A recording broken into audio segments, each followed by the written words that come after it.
Well, folks, how are we doing this evening? I'm going to give it a minute since I'm a minute early.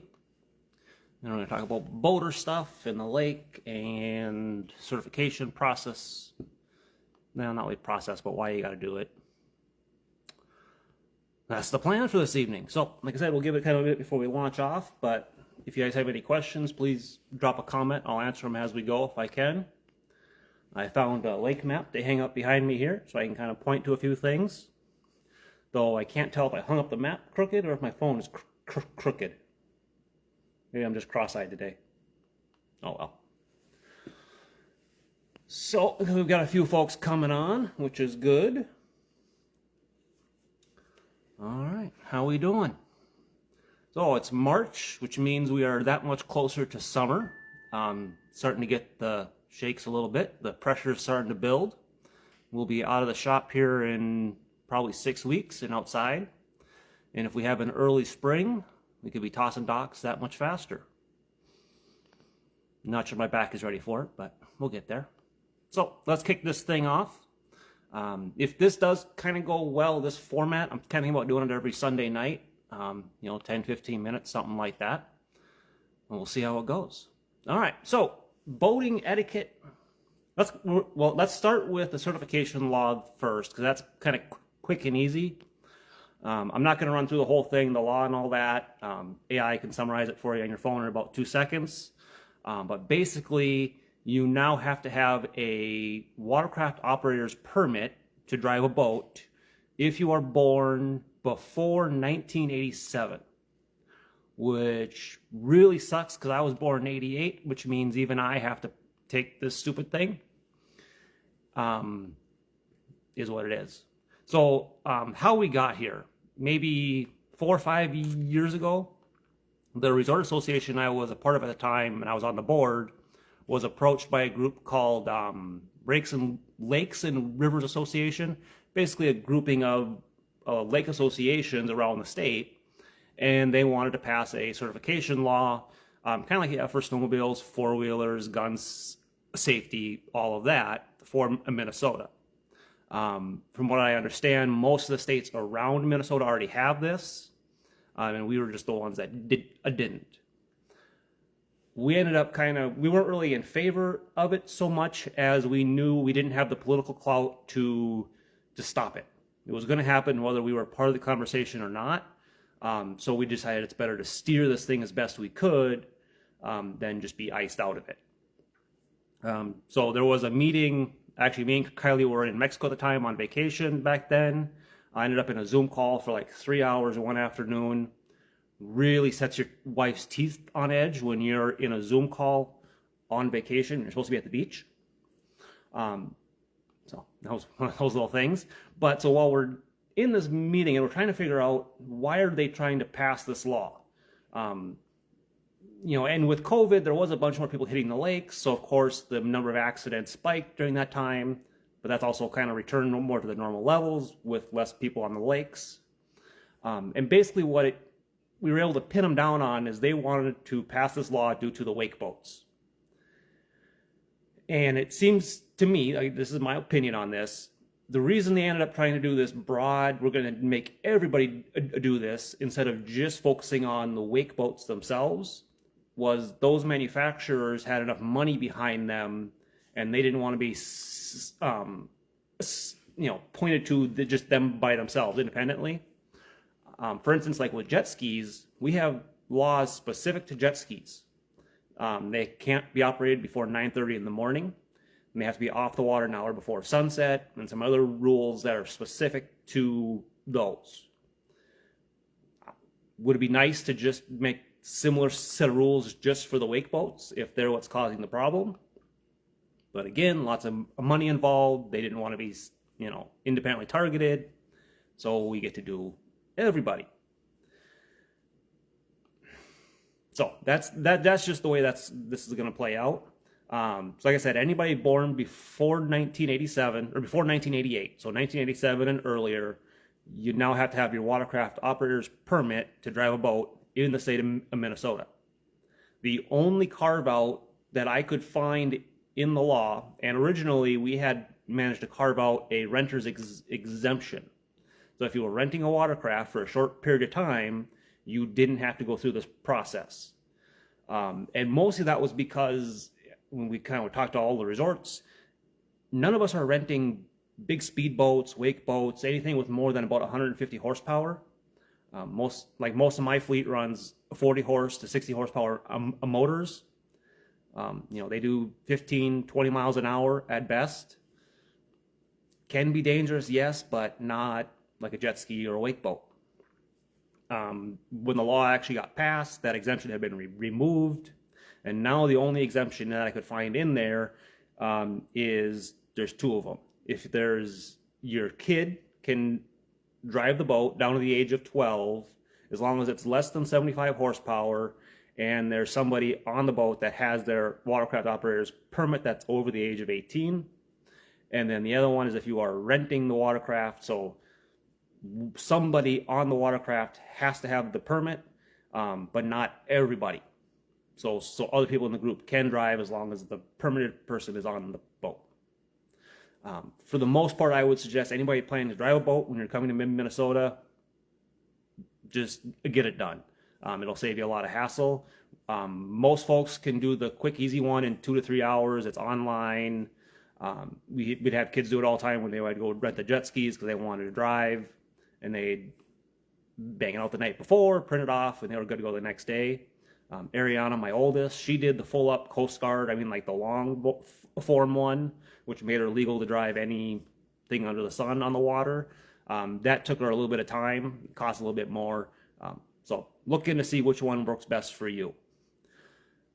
So that's really all I have to say about the watercraft law. But early on in that process, what I was hoping it would be is not so much teaching folks how to drive a boat, but how to behave when they're on the water. And early on, well, I guess there's one more thing to say about this thing. Early on in this process, they were expecting the resort owners, the guys like me, to give you a test when you arrive to rent your boat, somehow get, a copy to the state, get something back that says, yes, they passed the test. That's not going to happen on a Saturday afternoon when you're checking in 18 cabins or 20 cabins or how many cabins you have, and you've got 10, 12, 15 boats going out that night. Not going to happen. Not to mention, if I'm going to teach you how to drive boats and have that registered with the state that I'm the one that taught you, we're starting with a rowboat, and then we're going to do a little John boat with a 9.9, and then we're going to go do something a little bit bigger with a tiller, and then a side console, and then a speedboat and a jet ski and a pontoon, because all of them operate different on the water. Basic controls might be the same, but how you drive them on the water and being safe are vastly different from boat type to boat type. So that has been removed. I am no longer responsible for testing you, and I also am not responsible for checking that you are certified before I rent you the boat. You can rent the boat without having the certification just fine. That's legal. But if you get stopped out there on the water by a sheriff's deputy or the DNR, you're the one that gets hanged for it, not me, not the resort or the marina you rented from. So always remember that part. At the end of the day, you're the one responsible for having this done. Okay? All right, now let's talk about how we behave on the water. And this talk is mostly going to be for jet skis, wake boats, and personally, red rockets, the bass boats. I call them red rockets because it seems like most of them are red and they're always doing 80 miles an hour out there. I've got the lake map here to kind of help me with this conversation a little bit. So let's get into it. So let's start with wake boats. Okay, we've all probably seen one by now. Some of us have very bad feelings towards them, kind of like a jet ski. Some people love them. Some people don't care one way or the other. The reason so many folks feel badly towards them isn't because they're all being driven poorly. It just takes one person doing something really stupid on the lake one day, and now that boat has got a bad reputation till the end of time. So if we look at the lake map here, there are some areas you really don't want to be taking that wake boat and doing the wake surfing thing with it. Let me get a little closer here. So as we can see, we have some big areas on the lake and we have some relatively small confined areas. Like down here on the southern part of my lake, this bay is about 1.5 miles wide, 1.5 miles tall. Most of 60 to 50 feet deep in the middle. You can go down there and do the wake surfing thing all day and really not affect anything.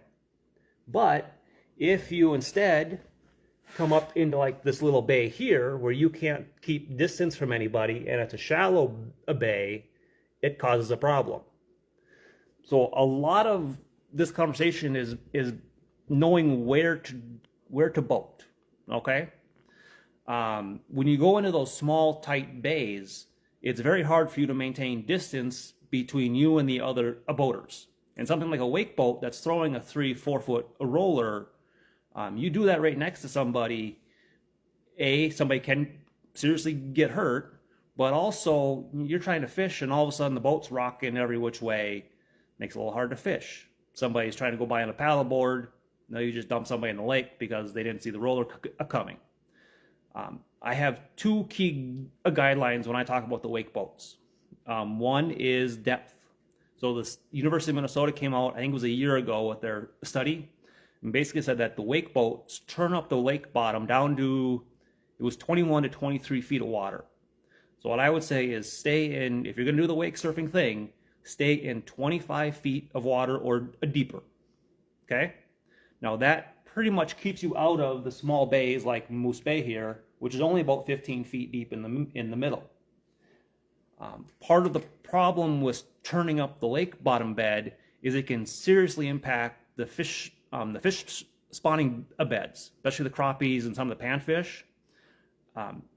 There are some lakes out there. Turtle's not quite too bad for this, but there are lakes out there that are relatively shallow already, and you start stirring up the lake bottom, you kill a bunch of the spawning beds, you're going to seriously impact the fishing on that lake in the years to come.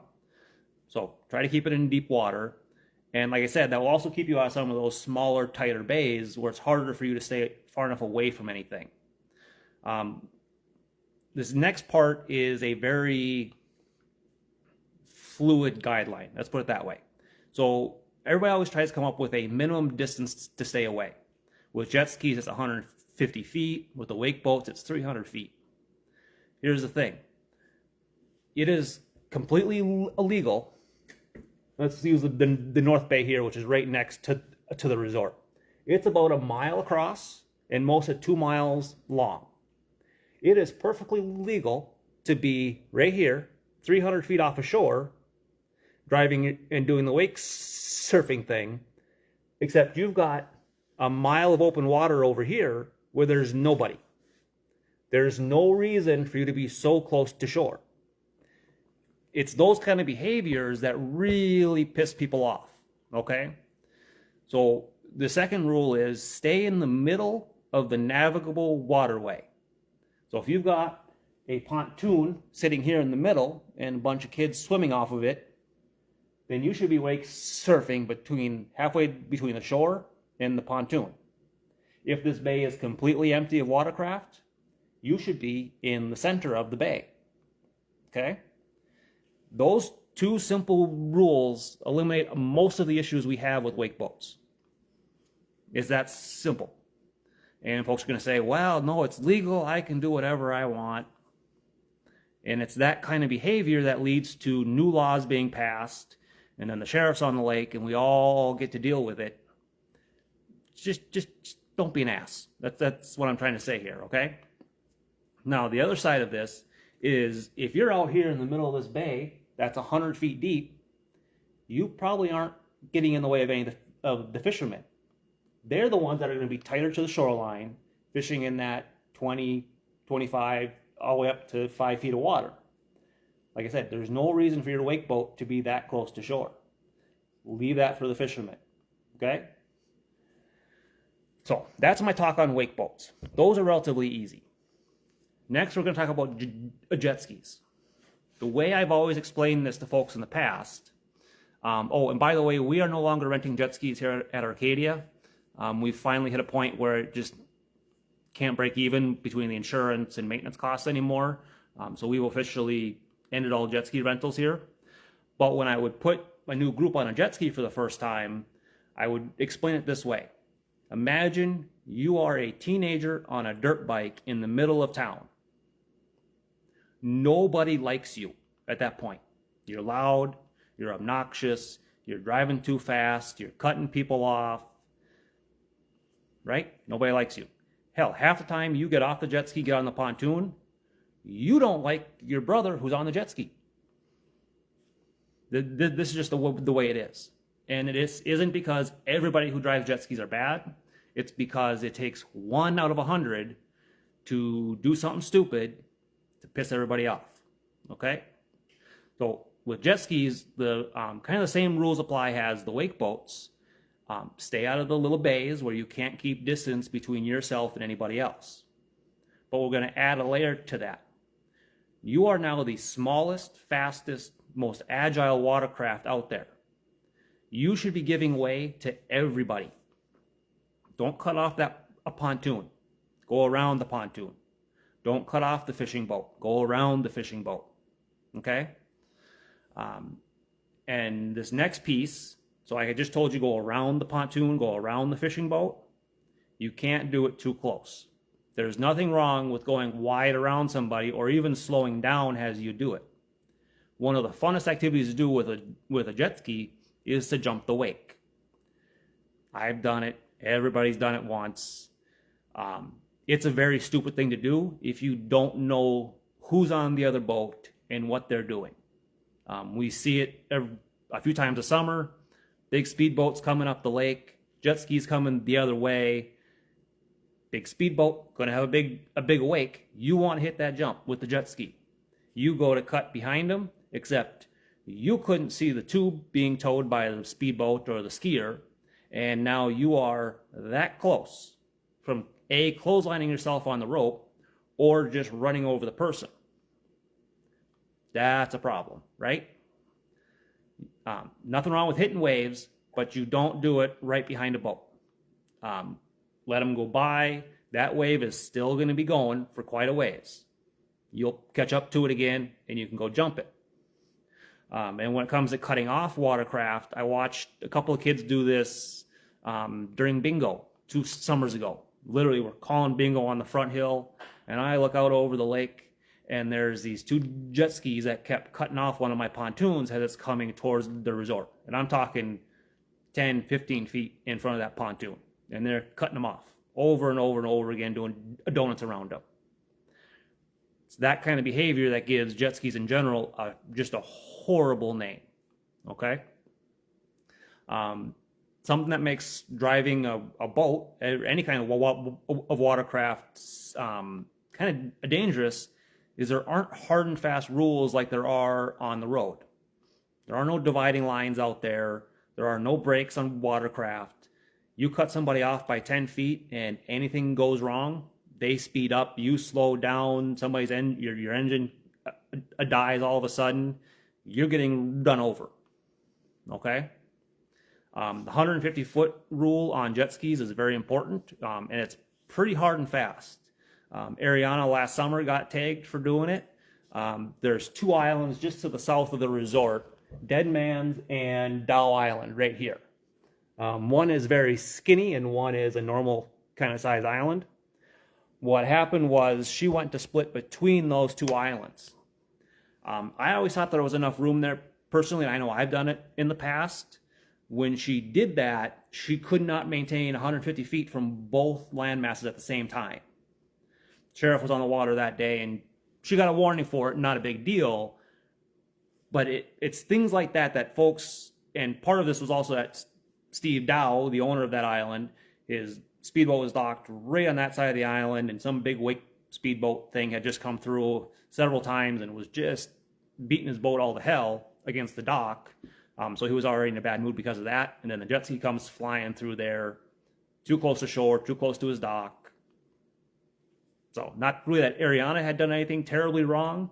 It's just somebody else does something wrong. Now people are annoyed. Now people are getting nitpicky. And everybody's day goes to hell.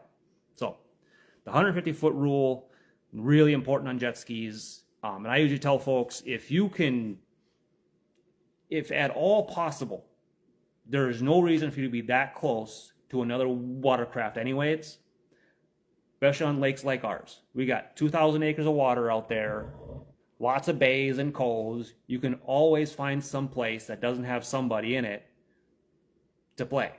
Okay, now you get down by the cities, Minnetonka, lakes like that. They're busier, there's people all over the place, it might be harder. But out here on our lakes, it's not that hard. Okay, and we want everybody to have a nice, relaxing, fun time on the lake. You don't want to be dodging jet skis and dodging wake boats and all that crap, right? We're all here to have a good time. So keep those couple things in mind. Stay away from other boaters. Stay in the middle of the navigable waterway whenever possible, and try to stay in deep water. The deep water thing does also hold true for jet skis, though for a different reason than the wake boats. The jet skis won't damage the lake bottom. But if you are in, say, 5 feet of water and it's mucky and weedy, and you start doing donuts with your jet ski, you will start to churn up the bottom a little bit, and you will start sucking that up into your impeller. I don't know how many times I've helped folks unclog their impeller face full of weeds. And if you do that in a sandy area, you can easily suck small bits of gravel or sand up into the impeller, and you'll actually take out the fiberglass wearing that rests around the impeller, which is about a $100 part and about 4 hours of labor to get it fixed. So if you're in shallow water with a jet ski, don't do it. Drive slow if you're going to do it at all, but just know that there's no real reason to be in an area like that. And then the other side of this, of course, is these little coves and bays and around the islands. That's where most of the fishing happens. Okay? You can drive the jet ski out here and be a mile from anybody's dock just fine. Same thing like the wake boat. But you go up here into the smaller bay, which is ringed in docks, by the way, and if you've got 2 or 3 folks in there fishing, well, how are you going to try to keep distance between shore, the docks, the different boats that are fishing, and still do anything that's fun? Virtually impossible, so don't go in places like that. One thing, if you dip in there, see there's people there, turn around and leave. That's fine. But don't go in there and then spend 20 minutes doing a donuts annoying everybody. Because eventually somebody's going to call the sheriff out, and he's going to have to respond, and he's going to come all the way out here. By that point, you're going to be gone, but he's going to be out here, so he'll spend the day giving everybody else a hard time because now he's annoyed. Let's not give them an excuse for this, please. It's best to avoid it all the way around. So that's wake boats, that's jet skis. That's most of what we see out here in, say, July and early August. Let's talk about bass boats a little bit. And that's about the first 3 weeks of my year are primarily bass boats. Now, you typically see them on big water lakes, especially down south where they're more reservoirs. John, yep, I can hit up the permit thing again at the end, John. So you get on those big reservoir lakes that could be hundreds of miles long sometimes. Well, you want the speed. You're trying to get from one place to the other. You want to be doing 60, 70, 80 miles an hour. Problem with doing it on a lake like this is, and I swear to God, I have watched this too many times. My house is here in Moose Bay, up here, and I have watched them come out of the bay, just flooring it, get up on step, rip it for about 30 seconds, and all of a sudden they got to make this turn. They usually have to cut their speed by half just to make the turn. Our lake isn't that big. You don't really need to be doing 75 miles an hour to get from place A to place B. Watching them have to make that turn and half of them almost biffing it, that's just funny for me. The bigger issue is they come around these islands, which we have a number of, right? We got Kearneys and Munsons and Dows, O'Briens, got all these islands.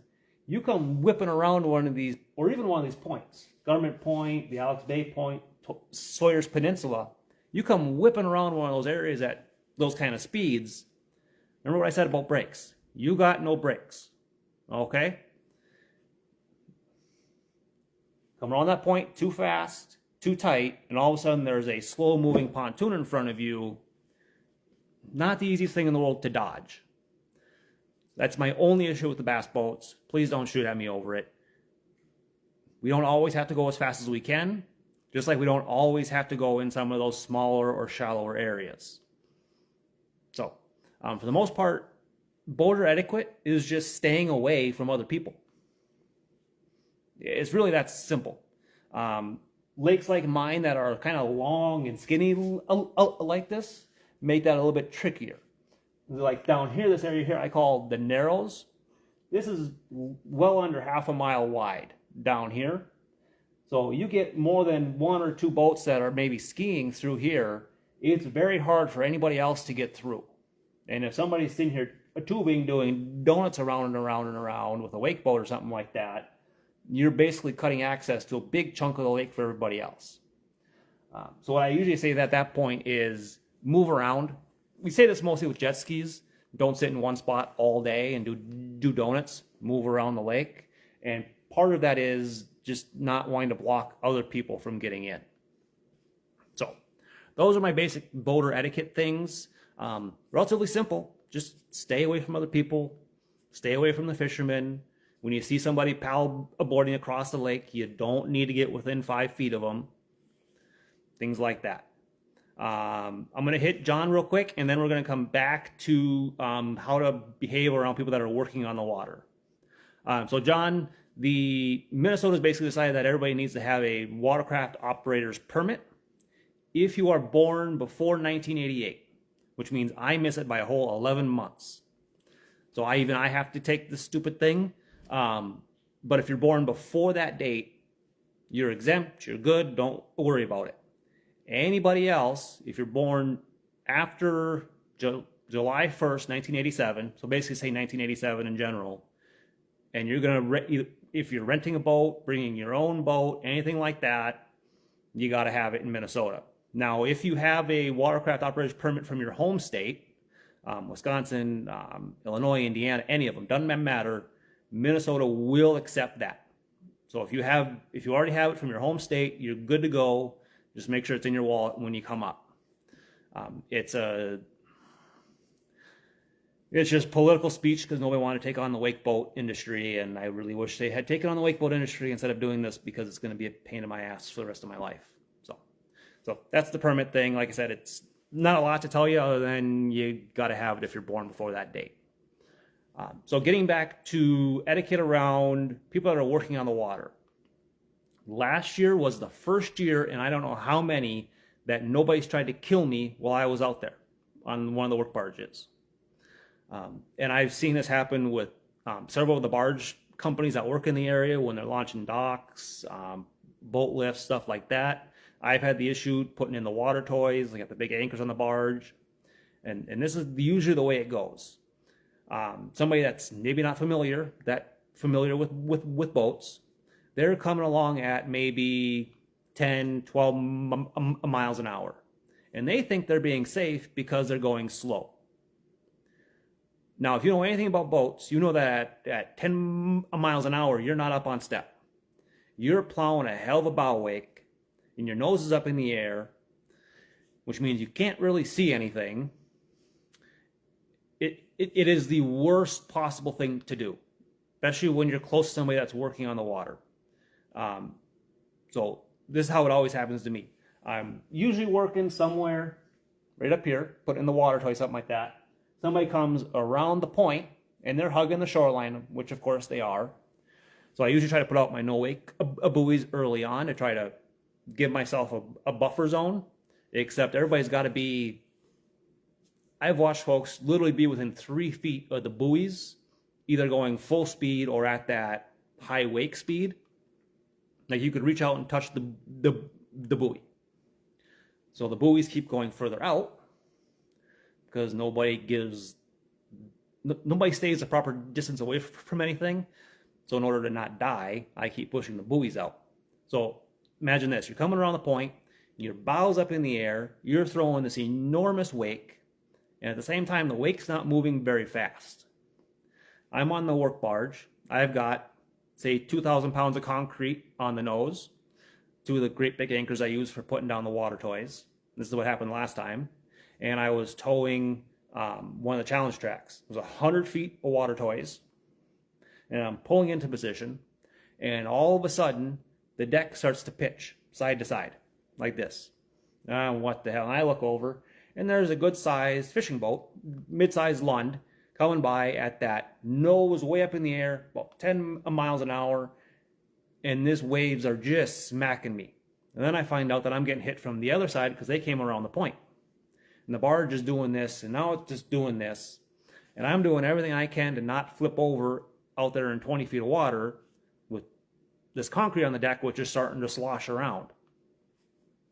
Had they either come by at full speed, which throws a much smaller wake, and it also, that wake moves faster. So it hits me and it's gone.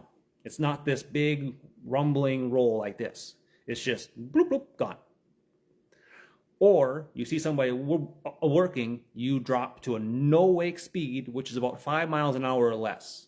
When we say no wake, we don't mean driving slow. We mean no wake, no wave being generated by the boat. So if you're going to come get close to somebody working on the water, and like this, for this example, I had concrete on the nose of the barge.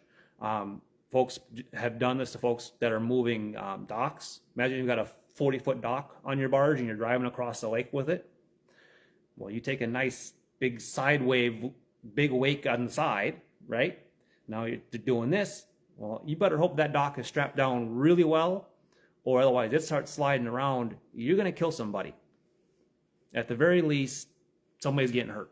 If not that dock going in the lake, at which point somebody's got to go and anywhere from 10 to 100 feet of water and get it back. Not good. So either go full speed and get around and get away, or drop all the way to a no wake speed. Best things you can do out there if you're going to get anywhere near somebody that's working on the water. I get it. Everybody's curious. Everybody wants to see what's going on. I'd really like to live to see grandkids someday. And speaking as somebody that spends most of 8 weeks a year working on my barge out on the water, this is the scenario that's probably going to kill me someday. And I'd like to avoid that. I've flipped over my barge too many times, and luckily it's always been in real close to shore, 5 to 10 feet of water. And I was able to get away, and it was something that I did to myself, and I was actively doing something, so I was paying attention, and I could dodge out of the way. You get smacked with a wave out of nowhere, and you don't have time to react, you don't have time to plan. All you got to do is hope. So please don't kill anybody out there. It ain't worth it. You can go a little bit the long ways around, or slow down, or do something like that. So I think that's all I really have to say about boater etiquette. Like I said, it boils down to just stay away, or as far away as you can from everybody else, for the most part. So with that, I think I'll let you all go. I'm going to try to get a couple more hours of work in yet, since it's only 6:30. Thinking we had most of 10 to 20 people in here at a time for the last half an hour, so maybe we'll do this again next week. I've been thinking we do have another resort for sale in the area.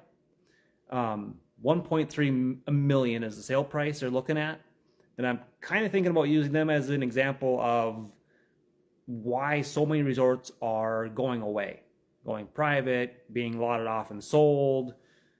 We are kind of dinosaurs. There aren't that many left of us. We went from a peak of over 3,000 to now less than 500. And thought maybe we'd do a little explainer there of why it's important. Because while in Minnesota, all that water is public, we all have access to it as long as there's a public access on the lake.